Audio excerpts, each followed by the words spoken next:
एक दिन दीपू नाम का गांव वाला पेड़ के पास खेती कर रहा होता है। तभी उसकी पत्नी श्यामा वहां आती है। दीपू श्यामा से बोलता है, अरे श्यामा, ये बैल बहुत थक जाते हैं बेचारे, क्यों ना इनके पानी पीने और आराम के लिए यहीं खेत में इंतजाम कर दें? दीपू की बात सुनकर श्यामा दीपू से बोलता है, अरे हाँ जी, देखो ना कितने थक जाते हैं बेचारे। सुनो जी, क्यों ना इसी पेड़ के नीचे गड्ढा खोदकर बैलों के लिए पानी पीने का बना दे। यहाँ छांव रहती है, बैल भी आराम कर लिया करेंगे खेती के बाद। दीपू को श्यामा की बात जच जाती है और वो बोलता है, वाह, सही कहा श्यामा तुमने।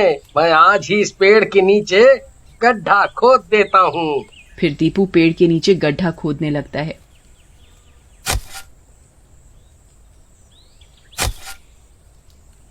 कुछ देर खोदने के बाद श्यामा को गड्ढे में कुछ चमकता हुआ दिखाई देता है। दीपू हैरानी से देखता है और श्यामा से बोलता है, अरे श्यामा, देखो गड्ढे में मुझे कुछ चमकता हुआ दिखाई दिया। दीपू की बात सुनकर श्यामा को लालच आ जाता है और वो दीपू से बोलती है, अरे ढंग से खोदना जी, मैंने सुना है कई बार खेतों में से खजाना भी मिल जाता है। एक बार खजाना मिल गया तो मैं तो सेठानी बन जाऊंगी। मजा आ जाएगा जिंदगी जीने का। श्यामा की बात सुनकर दीपू भी हंसते हुए दोबारा गड्ढा खोदने लगता है। तभी उसकी कुदाल गड्ढे में पड़े आईने से टकराती है और आईने के फ्रेम का ऊपरी भाग एक कोने से टूट जाता है। दीपू झुककर आईने को उठाता है और श्यामा से बोलता है,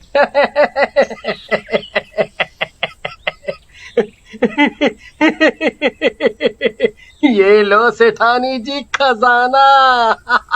लालची औरत, ये तो एक आईना है, आईना। दीपू की बात सुनकर श्यामा को गुस्सा आ जाता है और वो बोलती है, ओहो, जैसे सारे पैसे मिलते तो मैं ही डकार जाती। खुद भी लार टपकाते हुए घूमते मेरे आगे पीछे, अब आईना निकला है तो मुंह बना रहे हो। वाह, वैसे कितना सुंदर आईना है ये तो। हाँ श्यामा, है तो बहुत सुंदर, लेकिन कुदाल से लगकर इसके बाहरी फ्रेम का कोना टूट गया। कोई बात नहीं, कितना सुंदर है ये, लगता है जैसे किसी रानी का हो। चलो इसे ले चलते हैं और साफ करके अपने घर में लगाएंगे, मजा आ जाएगा। फिर दीपू और श्यामा वो आईना लेकर घर आ जाते हैं।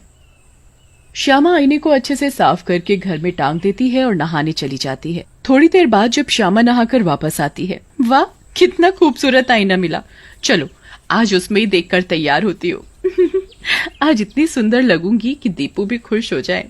श्यामा आईने के आगे खड़े होकर अपने बाल संवारने लगती है। तभी उसको लगता है जैसे कोई उसे घूर रहा है।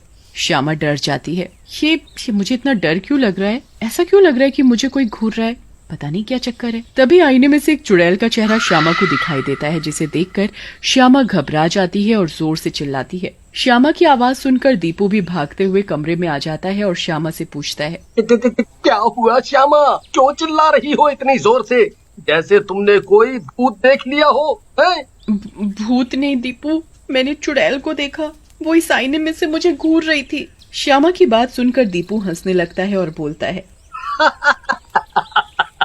क्या कहा, चुड़ैल? तुम ही इस आईने के आगे खड़े होकर मेकअप कर रही थी, तो तुमने अपने आप को ही देखा है और खुद को ही चुड़ैल समझकर डर गई। लेकिन श्यामा बहुत डर गई थी। वो दीपू से बोलती है, मेरी बात का विश्वास करो दीपू, मैंने सच में चुड़ैल को देखा। दीपू श्यामा की बात सुनकर चुप हो जाता है और श्यामा से बोलता है, श्यामा तुम थक गई हो, तुम्हें कोई वहम हुआ होगा। एक काम करो, तुम कमरे में आराम कर लो, सुबह तुम्हें ठीक लगेगा। फिर दीपू और श्यामा अपने कमरे में जाकर सो जाते हैं। रात में श्यामा की आंख खुल जाती है। वो देखती है एक भयानक चुड़ैल उसके सिर के पास खड़ी है। वो चिल्लाने की कोशिश करती है लेकिन उसकी आवाज नहीं निकलती।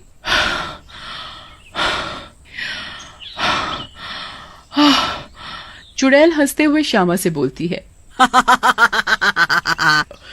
श्यामा चिल्लाने की कोशिश मत करना, तुम्हारी आवाज कोई नहीं सुन पाएगा। मैं कई बरसों से उस आईने में कैद थी, तुमने मुझे उससे आजाद कराया है, इसलिए मैं तुम्हें नहीं मारूंगी। लेकिन मुझे बहुत भूख लगी है, बहुत सारा इंसानी खून चाहिए मुझे। ऐसा कहकर चुड़ैल श्यामा के अंदर समा जाती है। श्यामा की आंखें लाल होने लगती हैं और उसकी शक्ल बहुत ही भयानक हो जाती है और वो घर से बाहर शिकार की तलाश में निकल जाती है और गांव में घूमने लगती है। गांव में रंगा और बिल्ला नाम के दो लड़के बैठे होते हैं। श्यामा को देखकर रंगा बिल्ला से बोलता है, अरे बिल्ला भाई, वो देखो औरत, वो भी अकेले और वो भी इतनी रात में। पीछे से तो बिल्कुल माधुरी लग रही है, माधुरी। सही कह रहा है रंगा, लेकिन इतनी रात में वो भी अकेले क्या कर रही है ये? तुम सवाल बहुत पूछते हो। अरे अकेली है तभी तो हम दोनों मनचलों का मौका है। ऐसा कहकर रंगा और बिल्ला श्यामा की तरफ बढ़ते हैं और उसे आवाज लगाते हैं, अरे ओ, तेरा ध्यान किधर है? तेरा हीरो इधर है। अजी, मैंने कहा सुनती हो? उनकी बात सुनकर श्यामा पलटती है और उन दोनों को पकड़ लेती है। मेरा ध्यान तुम दोनों जोकरों पर ही था, क्योंकि मुझे तुम दोनों को खाना है। ऐसा कहकर श्यामा उन दोनों को मार डालती है और घर में जाकर सो जाती है। अगले दिन गांव वालों को रंगा और बिल्ला की लाशें मिलती हैं। गांव वाले आपस में बातें करने लगते हैं। अरे ये रंगा और बिल्ला हैं, लेकिन इनको किसने मारा? अरे होगा कोई इनका दुश्मन, सबको परेशान भी तो कर रखा था इन दोनों ने। अच्छा हुआ मर गए मनहूस। चलो अब इनका अंतिम संस्कार कर दें। फिर गांव वाले मिलकर उन दोनों का अंतिम संस्कार कर देते हैं। इसके बाद हर रात चुड़ैल आईने से बाहर आती और श्यामा के शरीर के अंदर प्रवेश कर जाती और गांव के लोगों को मार देती। एक दिन शंभू, जो कि दीपू का दोस्त होता है, वो श्यामा को चुड़ैल के रूप में उसके घर से बाहर निकलते हुए देख लेता है और अगली सुबह दीपू को बताता है। उसकी बात सुनकर दीपू बोलता है, अरे शंभू, भांग खाए हो क्या? क्या बोल रहे हो? तुम्हें पता है वो तुम्हारी भाभी है और तुम उसे ही चुड़ैल बता रहे हो? दीपू भैया, हम सही कह रहे हैं। हमने अपनी आँखों से देखा है। अगर वो भाभी न होती तो हम तुम्हें नहीं, गांव वालों को ये बात पहले बताते, फिर जो होता सो होता। हाँ। फिर दीपू शंभू को ये बात किसी से ना कहने के लिए बोलकर घर चला जाता है और रात में सोने का नाटक करने लगता है। रात होते ही श्यामा अपने बिस्तर से उठती है और चुड़ैल बनकर अपने शिकार की तलाश में निकलती है। ये सब देखकर दीपू हैरान रह जाता है। अरे बाप रे, ये शंभू का बच्चा सही कह रहा था। श्यामा तो सच में चुड़ैल बन गई है। अब क्या करूं? गांव वाले तो इसकी जान ले लेंगे। अगली सुबह दीपू सीधा शंभू के पास जाता है और बोलता है,